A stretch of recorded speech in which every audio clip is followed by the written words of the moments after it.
From your discussions, experience with leaders in Russia, do you sense any room for compromise on Ukraine? I mean, after all, maybe the big sticking point right now in our relations is all of the sanctions, most of the sanctions, other than Magnitsky, of course, but most of the sanctions are about Ukraine, and Donbass is a big problem. So is there room for compromise to fix that? First of all, I applaud the question, because the key word is compromise. Let me go back to the Cuban Missile Crisis, 1962. Two totally independent leaders, Nikita Khrushchev and Fidel Castro, decide that it would be a good idea for Russia to deploy missiles on Cuban soil. Did they have the right to make that decision? Absolutely.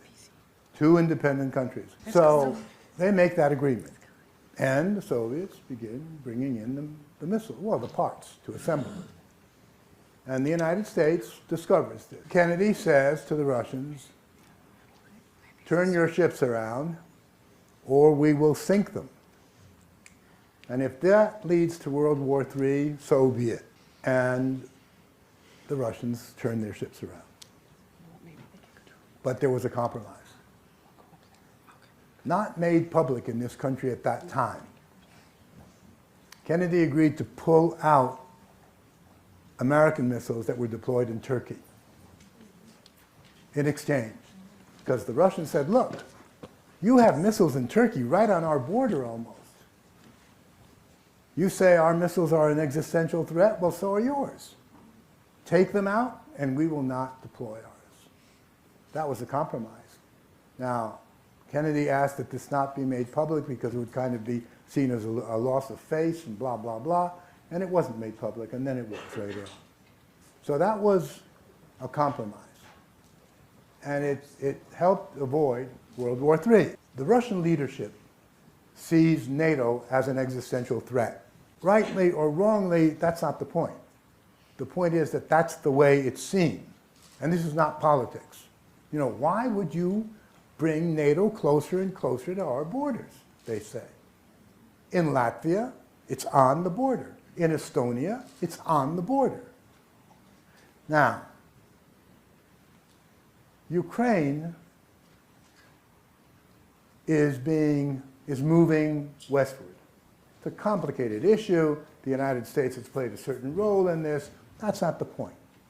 It's moving westward. If it ultimately goes into the Western fold, or whatever you want to call it, then it's logical to surmise that Ukraine will join the European Union and will become a NATO member.